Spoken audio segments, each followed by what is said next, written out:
Ndị Igbo mụrụ m, kedu ka unu mere? Unu anwụchulo? Maazị ndeewono, deejeno, kanuo, unu ji ọkwa o. Biko nụ wụbatanụ ka anyị nọrịa. Ndị Igbo, anyị maara na otu ihe dị mkpa eji mara anyị bụ na anyị na-agbasi mbọ ike. Anyị abụghị ndị umengwụ. Anyị na-agba bọị gbata ya ihe dị mma. Onye fee eze ruo ya aka. Ejighị ego mbute na ohi mara ndị Igbo. Anyị na-agụ akwụkwọ, anyị na-azụ ahịa, eji nka na ụzụ wee mara ndị Igbo. Anyị adịghị abụọ n'obodo a bụ Naịjirịa. Ọ bụ ya mere anyị ji akpa ike gburugburu Naịjirịa na mba ụwa niile. Mana ọ bụrụ na anyị lezie anya na anyị chọrọ igbu onwe anyị nke bụ eziokwu, mmiri abaala n'opi ụgbọghọrọ.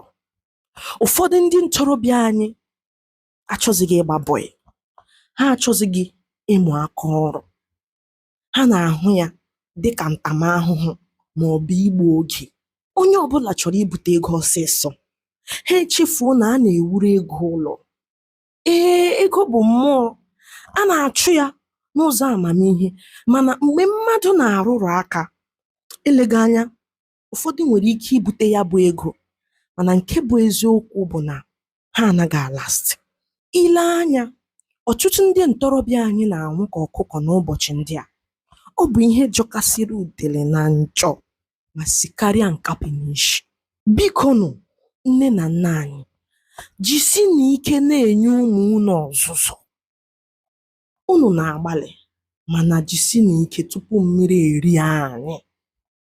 Ị mara ọzụzụ ị ga-enye nwa nwaanyị, nyekwa ya nwa gị nwoke. A sịkwala na onye nke a bụ nwoke, onye nke a bụrụ nwaanyị, a ga-azụ onye nke iche, azụ onye nke iche. Ọ bụ ụfọdụ ihe ndị a ndị nne anyị na-eme ụmụ nwoke ugbu a ji na-ala n'iyi. Statistics si na ụmụ nwoke ka nwaanyị, mana ịbịazie ebe na-achọ ebe ụmụ nwoke nọ kịta, ịchọpụtazie na ụfọdụ ụmụ nwoke nọ na mkpọrọ. Ha nọ na mkpọrọ, ha anwụọla, mana a na-amụ nwoke. Biko nụ nne na nna anyị, nyere na anyị aka.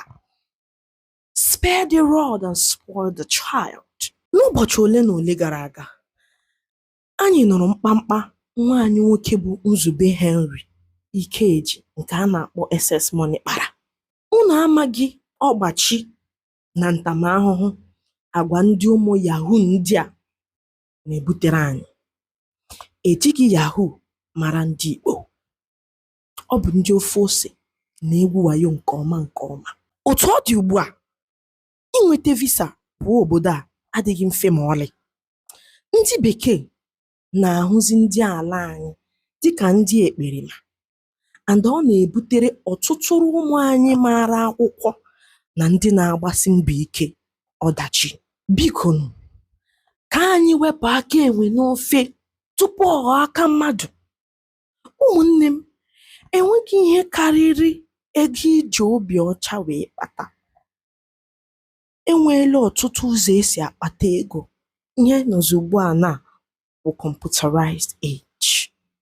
Ọ bụrụ na ị nwere ekwentị, enwere ụzọ dị iche iche a ga-esi na-enweta ego. Ihe ga-ajụ onwe gị bụ, ana m emekwa research? Ọ bụghị iwere ekwentị gị, ihe ị ga na-ele n'ekwentị gị wụ ụzọ eji anapụta mmadụ ego under false pretense. Ọ bụghị ihe eji mara anyị. Ọ ga-akara gị mma na ị gara na nke dede Emeka or Emeka na Japan ga gbaa bọị 7 years esetụlụ gị karịa ịbịa na-arụrụ aka. You can imagine ọ bụrụ na every year n'ala Igbo 50,000 youth ga-agba bọị 7 years. In 7 years time, 50,000 youth. Ọ bụrụ na ndị esetụlụ dị like 40,000, enweela prospect millionaires. Mana unu bịa na-arụrụ aka, unu ike bute ego a, but how will it last? Ihe unu na-aghọta bụ na unu che na ịgba bọị wee jos ị gaghị ata ahụhụ. Enwe ihe a na-akpọ ọzụzụ. Ọzụzụ bọị ga-enye gị, ga-enweta ya na yunivesiti. Bọị ga-akụziri gị njilalo. Bọị ga-akụziri gị otu esi ama na-eji ekporo. bụ ị ga-akụziri gị otu esi ekwu okwu. Ị ga-amụta ihe dị iche iche. Mana ihe na-eme ụmụ okorobịa ugbu a na-awụ na-achọghị ịdarụ ala rie nka. Awọsị darụ ala rie nka, ọ ihe mere na o ji were ezu ụmụ anụmanụ. Mana unu anaghị achọ ịmụta ihe. Ọkpọlọ eye awụkwa mmepe anya. Ị hụrụ anya toad, anya awọ, mmakasị anya, ọwụkwa gị na mmadụ ma ihe. Ka anyị ga-anọ n'iru na-agba mbọ dịka nne na nna anyị. Agbụrụ ndị ọzọ nwere ike na-eme ya, ọ na-agara ha. Mana anyị pụrụ iche. Anyị pụrụ iche. Ndị Igbo, oge eruola ka anyị chegharịa anọ. Ka anyị kụziere ụmụ okorobịa anyị aka ọrụ. Kụziere ha nka na ụzụ na ịzụ ahịa. Mee ka ha baa uru n'ebe onwe ha na obodo ha nọ.